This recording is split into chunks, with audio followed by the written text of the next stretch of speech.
Hey, Daniel, how's it going? Hey, Evan. I think as always for the past few podcasts, I've been complaining about puppy issues. I'll regale you with one story right now, just because I was running late to our podcast recording here. I'm currently tearing up my backyard, all the grass, and putting in new grass seed. And when you do that, it gets really muddy because you have to water it every day. And my puppy has decided that he loves running in the mud and then jumping on me. So I'm probably covered in dirt here, and I apologize. How's your day going now? It's going okay. I am on your time zone for a change, in New York, sitting in a hotel room. So, listeners, sorry if there's knocking or loud background noise at some point. Yeah, so doing this on vacation for a change. So it's a nice little different view. Maybe I'll catch you. I'll be in New York City tomorrow or Sunday. So maybe Oh maybe yeah, we'll have some overlap. I'm here till Monday. So if you have free time, let me know. All right. Well, this is season 2, episode 6. We are calling it IT/IS process and impacts on revenue cycle. So, diving into a little bit of revenue cycle and IT governance with our guest today. Cool. Well, we can jump right in. I'm excited for this one. I think this probably plays what I do in my day today. So, but I'll go ahead and introduce our first guest with a background in healthcare IT consulting, with a focus on referrals and the Tapestry Epic application. So I think this might be our first Tapestry person on the call, which is fun. And a master's in information and a specialty in human-computer interaction, and then passionate about designing streamlined workflows and keeping the patient focus in the revenue cycle work. I think we forget that often, so it's good to hear. And then currently, the manager of referral and eligibility revenue cycle systems and services. Welcome, Allison. Thanks for joining us here. Hey, thank you for having me. All right. Well, I get to introduce our second guest, who's not an uncommon guest, a reoccur. Where this has kind of been fun. We're starting to get reoccurring guests now. So, on the podcast, she's our director of growth and development here at Wilshire. She has over 30 years of experience in revenue cycle, primarily focusing on that front end, in that front end space. Currently filling in an interim role and partnering with Allison on a more frequent basis. So we thought it would be nice to invite Patti to join in on the conversation. So welcome back, Patti. All right. Thanks for having us. We're excited to be here. All right. Well, in today's topic, we thought we would start off by getting both Allison, yours and Daniel's thoughts on the current and past IS leadership on, being past leaders in IS. Kind of where do you guys see insourcing for your own support versus outsourcing to a business partner, and how does that kind of been playing in that's one of the hot topics right now. We're seeing a lot of that insource versus outsource conversation, not only in the revenue cycle where operations where Patti and I constantly are living, but now we're starting to see it more on the IT side. I can start us out. I have less experience with this, but I do have a little bit. The insourcing and outsourcing conversation, I think we had this recently. I forget who we were talking with on the podcast, but like the strategic partnership versus just like another head or like another talking head that gets plugged into the organization. I have found that it's really hard to get someone who knows your organization in and out and really understand like what it is that you do day to day. If you outsource, I think a lot of times, like even just like in my Epic background, I step in somewhere and I'm like, I know how things generally should work, but I don't know how it works for you. And so I'll maybe try to put like a cookie cutter approach to what could be a really complicated issue for you. That's the first thought that I've had. And when I get plugged in places is that I'm guilty of this myself if I'm an outsource help. And I just apologize in advance to anyone that I've worked with where I've maybe taken a very generic approach to what could be a really complicated issue and just not understood it fully. I think that makes a lot of sense, and it resonates with my personal experience too. I think that it's important to be strategic about your external partnerships, and if you're bringing people onto your team, what tasks you have in mind for them really makes a difference. If it's something that you're just needing to staff up on and there are pretty straightforward, defined items that you need them to work on, then that makes more sense to me. But when it comes to like getting ingrained in the workflows and really understanding the ins and outs of the organization, I agree that keeping that knowledge internal and growing that knowledge internal to your organization is really a better fit long term. And honestly, from a revenue cycle perspective, we just need a partner that will become part of the team, collaborate and is aligned with us. Whether you're in-source or outsource, it's not that big of a deal, but we just need a collaborating partner. I find it interesting in that regards, because when I look at it from a perspective with a couple of the clients that we've been partnering with, we've actually have said, hey, bring us in and we'll do your routine day-to-day operations while you start to grow your teams and start to develop their skill sets, which is a little unique in that sense of like, hey, do that growth. But what we found is 90% of the time our team gets pulled in to actually help with that development process too, of like training somebody on how to do the work, develop a workflow or do that. So I think it's a good opportunity when, health systems are looking at how do they partner with an outsourced business partner versus just saying, hey, let's insource it and try to grow it, is leverage those, look for those individuals who can understand or already understand the workflows out there that broadly from different clientele, and then bring in those different aspects to say, hey, you could do it this way, you could do it that way. I'm here to just give you that advisory component of it versus do the work while your team learns to physically do that aspect of the work and then the background. And I think Patti's absolutely right. Like as a operational person, trying to figure out like what makes the most sense. We just want a partner who can actually jump in and do it, right? Like we don't care how it gets done. We just want it to get done. And that sucks. But I think at the same time, it also is beneficial for us on an operational basis, to think about our counters on the healthcare, on the IT side of healthcare, to say, wait, they could be developing somebody. They could be bringing in somebody from the outside who doesn't understand our organization because they don't have that skill set. So I think taking all of that into consideration and being open about that helps kind of pave that way. Sticking with kind of the hot topic on just sourcing of positions and things of that nature, what are you guys starting to see across the industry of people trying to find those special skill sets, or what are the lacking skill sets out there in kind of that IT, or even Patti, even in the operational space where, we're seeing more and more people having to venture out to business partners to start off in new process improvement flows and things of that nature? Well, it's interesting, I want to say 10 years ago, it was very siloed. You'd had the operational revenue cycle folks, and then you had your IT folks, and they're very different. And today it seems like you've got to have some of that revenue cycle knowledge embedded in the IT folks. They're not just IT folks anymore. They really understand the end game. They know what we're talking about. And especially at Stanford, it's interesting when I go into conversations with my IT folks there, they know what I'm talking about. They understand the work at hand and what needs to happen. And so having that revenue cycle knowledge is key to getting things done, I think. And I think the longer we go, the more that's going to be really embedded in that IT group, is that they're really going to have that knowledge. I agree with that. And I think that having a diverse background of experiences for the IT folks that work on teams as well is very useful. So reaching out to other organizations, reaching out to the Epic resources that we have, and just asking others who we have networked to in the industry what their experiences are.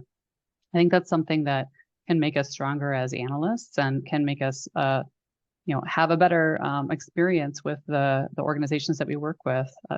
We've got a lot of good experience from the consultants in our team, but also we've had our FTE population has had the same kind of collaborative approach. So I think that I really value that in the people that I've worked with. Something at my last organization that I was working at, all my analysts had to have an operational background. So we did our first line of hiring from our operational staff into the IT world, which I thought was really unique. So everybody came in with having done over 8 years that they were looking for of like operational experience, whether I was like a contract writer or I was a claims manager, some sort of operational background, and then you learn the IT. I've never seen that elsewhere. I'm sure it exists elsewhere. But it's interesting looking at the perspective for me. Like I come from a world of I learned IT and then I learned operational workflows, but the flip side of somebody having to have started in operations and then how they look at IT was just like a new world for me. To seeing just like the different things that pop out to them at first. And a little different than insourcing, outsourcing, but like if you can insource from your operational staff for the IT world, just a little plug, I thought that was a really unique spin on finding really unique talent.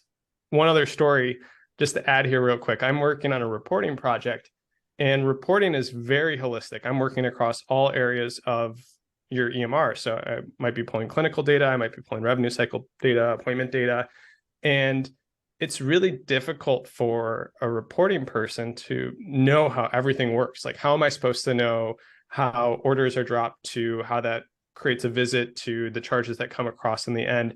And it's really, really difficult where you have report writers pulling inaccurate data or not knowing how to write a report correctly because they just don't know the overall flow. Having somebody who's like kind of lived that day to day is able to pick that up and kind of piece out the where things might go wrong or how data should flow together. And that talent is just so good to have in an organization. I think, Jen, you're right. I think we're seeing a lot more, especially in the younger generation of workers, workforce members, starting to want to say, hey, I got my start in operations. Now I want to convert over and become an IT analyst and, be able to support. I think one of the caveats with that is I love it. I actually have, helped promote several of my former supervisors actually over into becoming a senior IT analyst and doing that. What I would recommend for those individuals who make that change is remember, yes, you have operational background and knowledge, but you still have to rely on operations who makes the final operational decision. And they know what is, a payer needing, what's the payer policy, and that. My personal experiences is I've had, people leave operations and go over to IT and then be in IT for several years, and then they're still telling you how to do your operations, which I want them to advise me absolutely how the system's going to work and how is that going to happen. But my team needs to know the payer policy, not the IT analyst. And my team needs to know how, they want the referral to present to the patient, and be able to share that with the IT analyst. This is what my end product I need is. Help me get to that end product, or here's my problem. Help me find that solution. I think that's really important for operations to present a problem and allow their IT teams to help develop what those solutions are. But at the same time, operations needs to set up the T to say, hey, this is the regulatory requirement. This is the payer requirement. This is what this is. This is how I need it to reflect, versus IT saying, well, for that payer, you need to do blah, blah, blah. Well, that might not be the case anymore. So it might have changed. Policies are constantly changing on a weekly, monthly basis. And that's where operations needs to be advising IT in that realm versus IT who came from operations saying, well, this is what this payer wanted. Well, that's what they wanted 5 years ago. That's not what they want today. So I've seen a lot of that. Like when we talk about going back to season 1 episode, our first episode of where we had kind of a smackdown between Gretchen and Mark, it really became, where did operations and IT not speak, and where weren't they collaborating? And as we're starting to see more and more of our clients and partners start to organize, collaborate and do that operationally, I think that's where a struggle still is, especially when people have come from operations and now are in IT. They forget they're no longer, it's not that they're not an expert, but they're probably an intermediate now in operations versus the expert level in operations around certain requirements and things of that nature. Yeah, good point. Take a slightly different spin, keeping in mind, just like our operational and IT knowledge. Allison, I'll put the question to you first, but just what lessons have you learned in growing your knowledge and skills to better support your organization? Like what We've had a recurring topic here in our podcast, like lifelong learning. Like how is it that I'm developing my skills over time? I'm curious just to hear your story a little bit. Yeah, I think one of the things that I continue to have to instill in myself and make sure that I am doing is just having kind of design system thinking and making sure that we have best practices established. And of course, we definitely want to adapt ourselves to the situation and understand the problem. But that's all part of the process in my mind, right? So I think seeing tickets that come in, seeing the little requests that are submitted to us by operations as an opening into a larger dialogue about what it is that they need and what we could potentially offer to them as solutions is the right way to think about it. And making sure that we're true to kind of the process about really digging in at the beginning and spending enough time asking questions and learning and making sure that we understand what the goals are, what they're trying to accomplish, because very often we have problems presented to us in a slightly different way. And as you dig in, you learn, oh, hold on, the root cause here is something that I didn't anticipate. And I think having that open dialogue with our operational partners is crucial. And, I mentioned the process, but as you grow, I think another important point that I'm constantly learning is that you don't kind of hit the ideal solution and you're done. It's a continuous process of improvement, continuous collaboration, and what works for your team 2 years ago might not necessarily work for your team from a procedural standpoint today. It's something that you have to continually put the care and feeding into to make sure that the process is serving your population, your team, and your operational partners.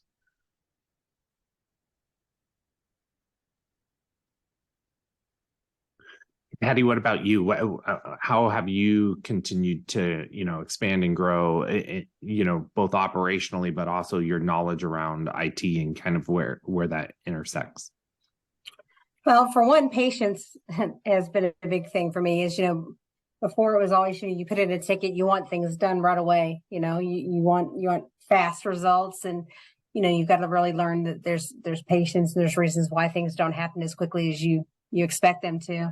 But second, I think being more proactive with what I'm trying to do, whether that's with workflows or an implementation or the like. It's making sure that I've set metrics ahead of time so that I know how to get there. Because those metrics are going to drive me to how to implement something. So if I don't set those ahead of time, and I just put in a ticket or I decide I want a workflow or whatever, and then after the fact I come up with, okay, well, it's not going to work because X, Y, and Z. If I put those metrics in ahead of time, it's going to be better for all of us in the long run because we're able to, be able to evaluate it, develop it, whatever it's going to, take to get us there. But I guess just developing metrics and getting ahead of things before we actually fully implement something.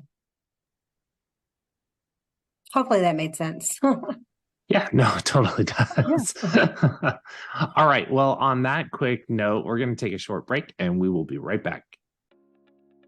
Vine Medical serves a growing base of more than 800 active hospitals and health systems nationwide. Their best practices are hardwired through technology solutions, proven to help hospitals achieve sustainable top performance. Their well-published results include improving financial performance, physician and staff alignment, patient experience, compliance, and patient safety and quality measures. Learn more at vinemedical.com. That's VYNE medical.com.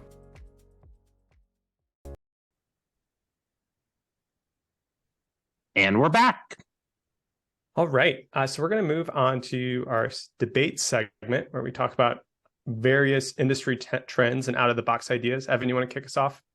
Yeah. So, Allison, would you mind sharing? Today's episode is really around that interaction with IT and operations and, thinking of governance. So with that in mind, can you share kind of what the current structure as of today, the Stanford team and you have been creating to support around that, completing a governance type of process?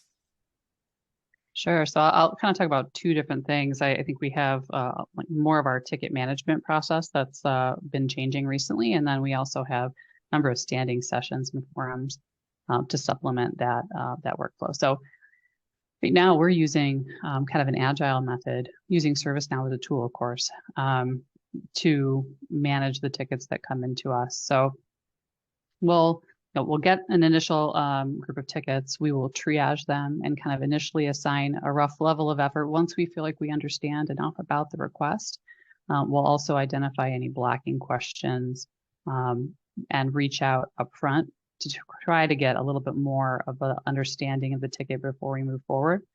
And then what we're looking to do in the future, what we'd like to move more into, is to partner with the operational like product owners or some key representatives from the operational areas to get their prior and input into the tickets and slot these into sprints. So we've been doing this in a more robust way with one of our groups. So we'll have an actual meeting, we'll review a board of all of the requests, and we'll kind of slide them into different buckets of something that should be priority, and we're going to put it into a future sprint, or this is something that can wait. And that helps us prioritize the work that comes in. It's not something we do with all operational groups yet, but I'd like to. And then based on our capacity, we can kind of say, oh, okay, in a given 2-week sprint, this is how much we think we can accomplish, and set that expectation with the operational groups. That's another kind of learning moment where we're constantly tweaking that process to make sure that it's a little more transparent, but that's kind of the direction that we're going right now. And then we do have recurring sessions with our operational leaders from different authorization related areas to talk about topics that may touch on tickets or that may result in the creation of future tickets. So that's more of a open forum to discuss anything that is of interest to us. One of the things that I think has been working really well, but isn't something we do with operations yet, though it could be, is we're doing an activity called like start, stop, continue with our team every week after, or every sprint rather, to understand, okay, this time around, this 2-week run where we tried to finish these particular requests, what worked for us, what didn't work for us, what should we change, to do a little bit of self-evaluation and bake that into the process. I think it's been really positive from a team perspective, but I think that kind of like step back, how are we doing on a periodic basis is good, regardless of who you do that with. So I think that that's really been helpful for our team. Evan, you're on mute if you're trying to talk here. Yeah, I am. There I go. So definitely entering that PDCA type of process of standard workflow improvement. Hey, before you jump into the next portion, this concept of a sprint, it could be new to some of our listeners. Can you explain what a sprint is in the eyes of Stanford IT? Sure. So we're using a sprint to kind of basically use as a unit of work. It's a 2-week run of time during which we have established which items that we're going to work on. And we'll spend that 2-week run working on those items and getting them through the process from like a request all the way to implementation and production. So usually that involves like the usual change control processes and all of that. But it allows us to measure our work basically in those sprint, our known work, I should say, in those sprint buckets. So we can say, last time, how many did we do? In the future sprint, how many did we do? And we try to accelerate the pace of the change that we're able to make. Sprint velocity, I guess you may hear people say that term, but that's really what we're trying to focus on, is getting through more by using that 2-week check-in and making sure we have markers to hold ourselves accountable. And are you putting optimization projects, break fix projects? Can it be a host of both? I mean, assuming a general upgrade, is not going through a sprint component, that's going through, the regular upgrade process. But what types of items would fall into that? And then after that, Patti, a question for you is how are you seeing, what types of impacts are you seeing from those sprints from an operational perspective right now? That's a really good question about the contents of the sprints. We're excluding anything that would be like a break fix. We're working those at priority anyway. But anything that would be a request or an enhancement outside of the typical upgrade, that's kind of what the known work that we know is coming in that we slot into those sprints. Yeah, and from my perspective, I think my second week of filling in at Stanford, I reached out to Allison and said, I love this sprint concept. Just the communication with IT at Stanford is just great. They're constantly communicating, whether it's through the sprint program or through various other, as Allison mentioned, IT type meetings talking about different tickets or what's happening. But as far as the sprint piece is concerned, it's great because you're able to get an idea of where they are with your work that you've submitted. Recently I've asked Allison to, okay, can we tweak it a little bit more where I can understand whether it's got a ticket has a direct impact to either productivity or patient experience. So then it's not only just a priority ticket, now there's a second priority that's attached to it as well. Because I want to know, okay, is this affecting productivity, and it's not in the sprint this 2 weeks, but it's in next 2 weeks, so that then I can talk to my executives to say, hey, it's impacting productivity and it's going to be worked on within a certain time frame. But it's been extremely helpful in communication, in allowing me to communicate back to my team as far as when something is going to be fixed in a work queue or when something is going to be implemented that they've been waiting for. So it's great communication. I have two questions. Oh, go ahead before I ask my question. I was just going to say, as Patti mentioned, we do have kind of standing sessions baked in as part of this process too, at least with a couple of our key operational areas. And that's kind of helped facilitate any of those questions that we may have coming up about the status of things. The two questions I had for you is, when transitioning to sprint, have you had to like adjust or change the structure of what your IT team looks like? Are there like different roles, different responsibilities that get plugged in? And then the second question would be, when you're thinking of like the tool that you use to manage sprint, like I've often seen like Jira or other types of like development tools. I think you mentioned ServiceNow.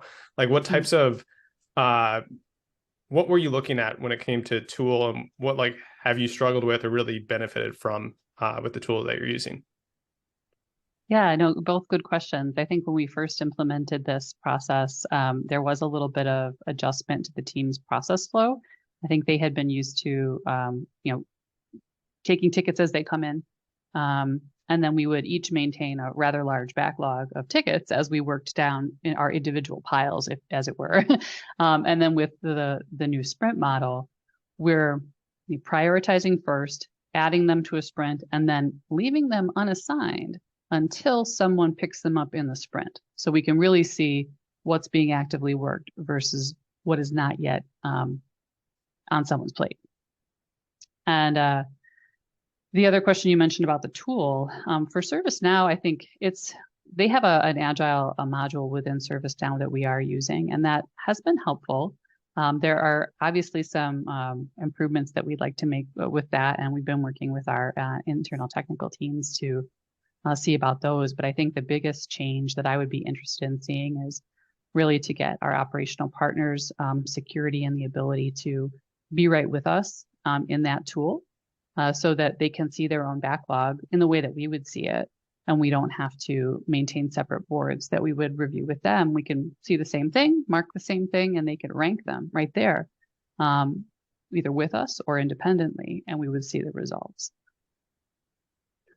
I was going to ask that in your current world, how are you guys taking the items and saying, okay, here's what the ranking is, and here's where it falls operationally, plus with staffing metrics and needing to then say, yep, this falls next in line for that sprint. Can you walk us through kind of how you're doing that on an IT perspective? And then Patti, how are you providing that, operational feedback directly? Because it sounds like, right, Allison, mostly this is where you guys have started doing this newer workflow is more in the front end patient access, financial clearance realm, and in hopes and efforts to expand it throughout other areas of revenue cycle and operations, non-revenue cycle operations as well. But I'm guessing, you're currently doing your own PDCA, what's working well, what's not, how do we modify this to be able to roll it out to the next, the next clinical or operational area for support. But kind of understanding, how do you guys rank those tickets, and how do you say what is our resourcing around this to even say it qualifies for a sprint versus, this is a bigger project that we're not going to be able to do in that shorter blitz type of deal. I think that's definitely an area of improvement for us, because right now we have the standing meetings with our few key operational areas, and we'll go through at that meeting and identify the ones that we think are priority. We'll mark those as priority, and those are the candidates that will get pulled into the next sprint. There are situations where we have pulled in, too many priority tickets, and we do need to carry them over from sprint to sprint. And depending on the level of effort that we've assigned, we use a modified Fibonacci sequence just to identify like what's the rough size compared to something totally straightforward and known.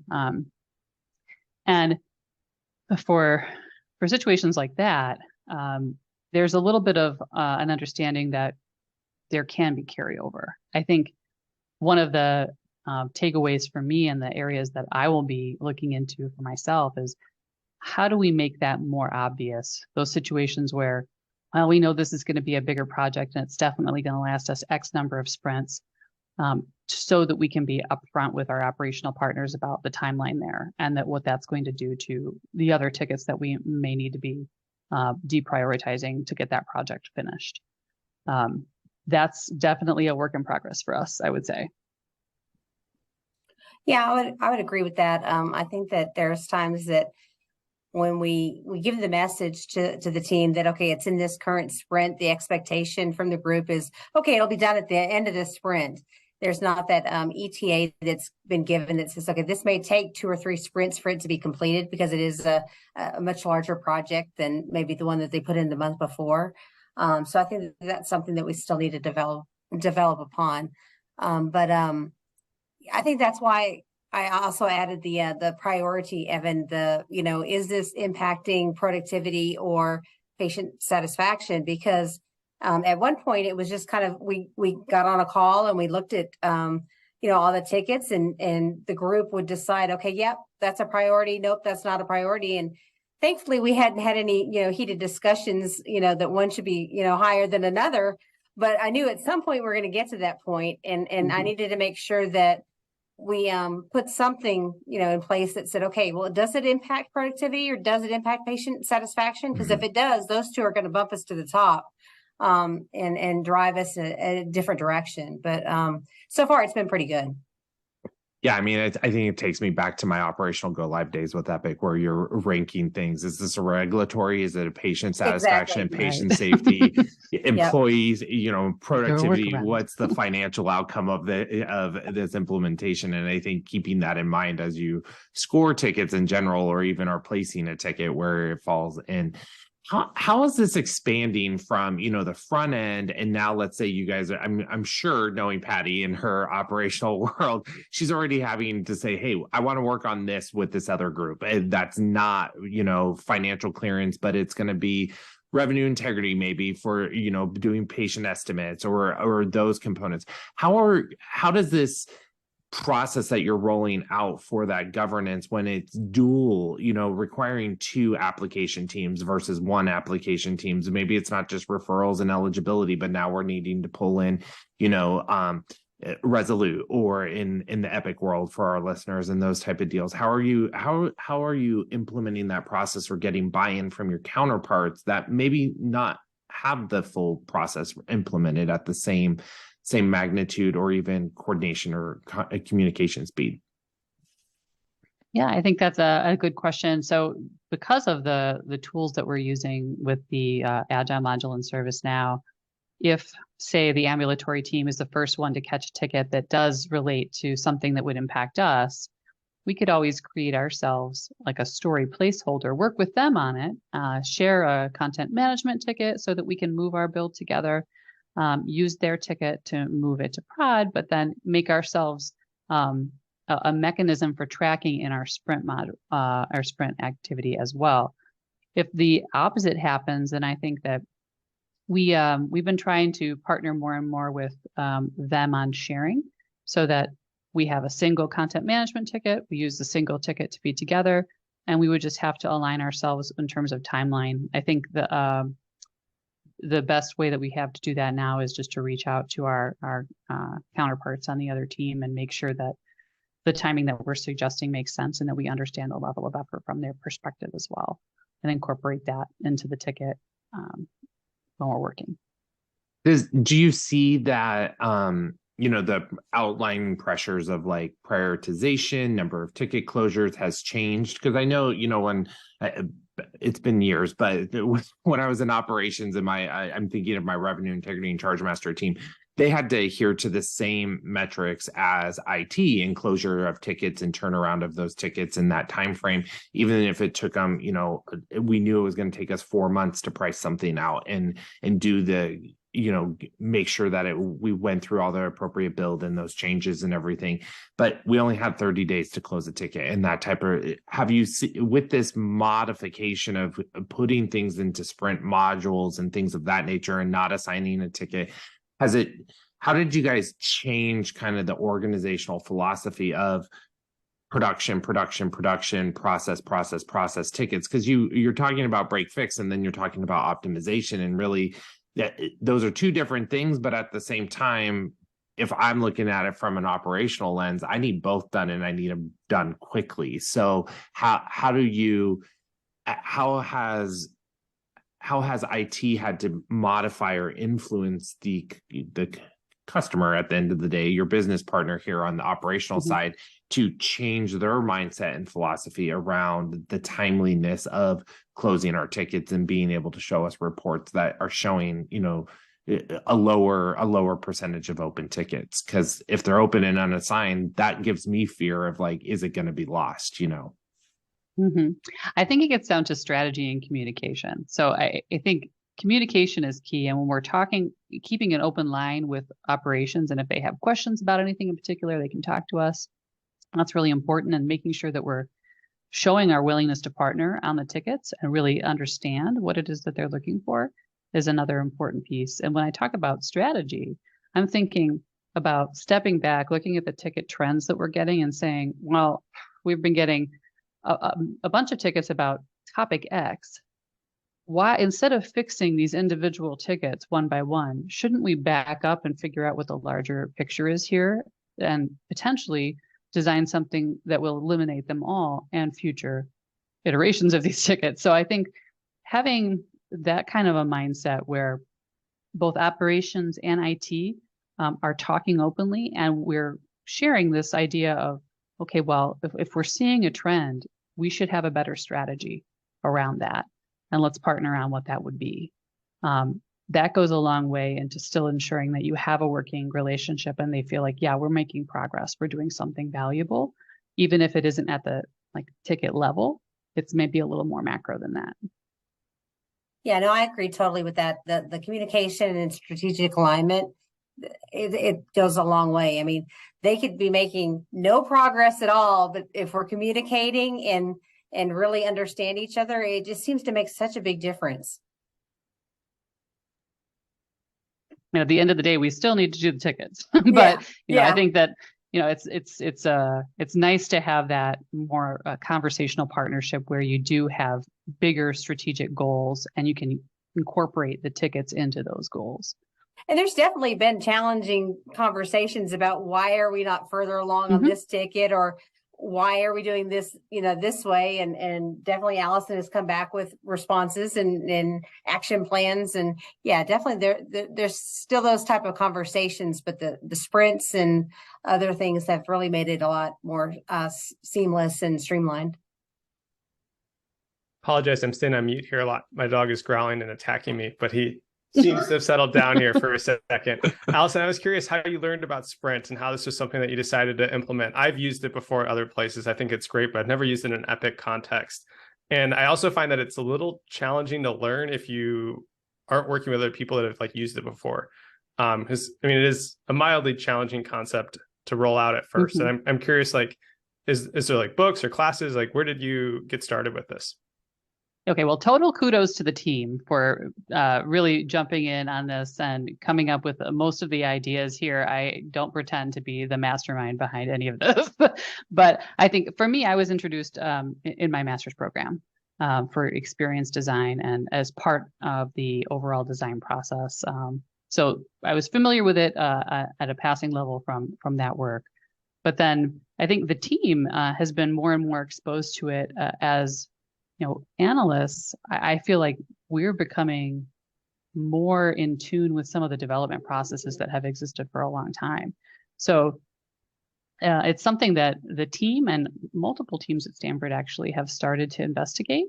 And there was a learning curve for sure when we started going with this process. Just one, to get a handle around the change for us of our workflow when originally we were working with these individual backlogs and we're all taking tickets for ourselves and kind of speaking to those to a mode where maybe we don't have them under our names yet, but we're collectively responsible for these tickets and we're deciding together how we're going to manage them in these 2-week sprints. So it was a transition, especially that piece about individual ticket ownership to kind of picking them up as we go and as we have time.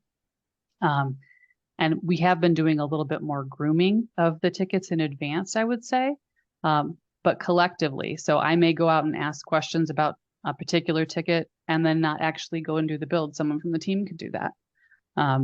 We've kind of been working it in that way. So it's been a little bit of a transition, but now I think we've been doing this for a number of months, and we've gotten to a place where we've got a better routine down. So we have our daily huddles, and we will go over any blockers that we have, anything that's stopping us from completion of the tickets that are in the sprint. And that'll be our opportunity to talk together about, well, who can help with these blockers? Or we have someone in the group can answer a question, or do we need to outreach to others? It kind of gives us that support mechanism if you're feeling stuck on a particular thing.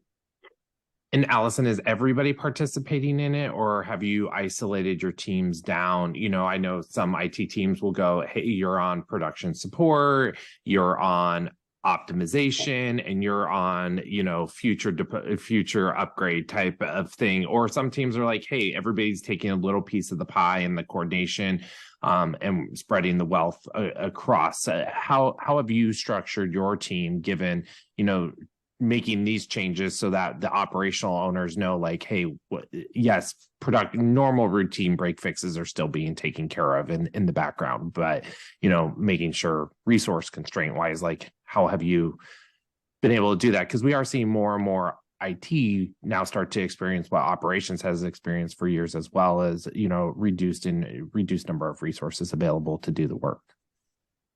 No, that makes a lot of sense. I think right now our structure is that we all participate in the sprint activities, and we do have an on-call. So there is a person who is on point for any break fixes or tickets that come in during that week.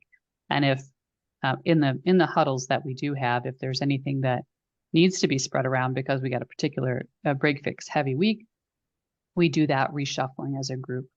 But to your point about resourcing, I think that it's I think prioritization and focusing on projects that align with the strategic goals that operations can go a long way to making sure that we're still being productive and feeling focused and getting things done, even knowing that we have a backlog. There are other things that will still need to be done after those priorities get through. So prioritization, I think, is super crucial to staying above water in that way. Perfect. Well, on that note, we're going to take another short break and we'll be right back. There are thousands of medical offices and facilities across America, each navigating through changing regulations and reimbursement models while striving for positive patient experiences and outcomes. A common element in each of these facilities is patient access, the front line of both the revenue cycle and the patient experience. Though diverse in facility size and geography, patient access professionals unite around a common purpose: enhancing the overall patient experience to increase patient satisfaction and outcomes. Through it all, one organization is there to educate, connect, inform, and pave the way toward the future of patient access. The National Association of Healthcare Access Management recognizes the changing role of patient access professionals and their increased importance. And we're back. All right. Oh, go ahead, Daniel. I was going to say, I think we got another question here, right? Yeah, a little one. So I'm thinking, kind of Wilshire Lab, but the question that we had come in for the Wilshire Lab was around IT governance and structure. So this whole podcast is kind of fitting right in there for us. So think, Daniel, we just kind of roll everything together? Sounds like a plan to me. All right. Well, really for us, Allison, when we were kind of prepping for the call and in the portion, you brought up this concept about product owner roles, and we didn't really get a dive into that it's from that perspective. So thought maybe we could take this recording there a little bit and spend a couple minutes on getting yours and Patti's insight on really that product owner role. Sure. I mean, this is a concept that we haven't put into full effect yet, but it's somewhere we'd like to go. I know.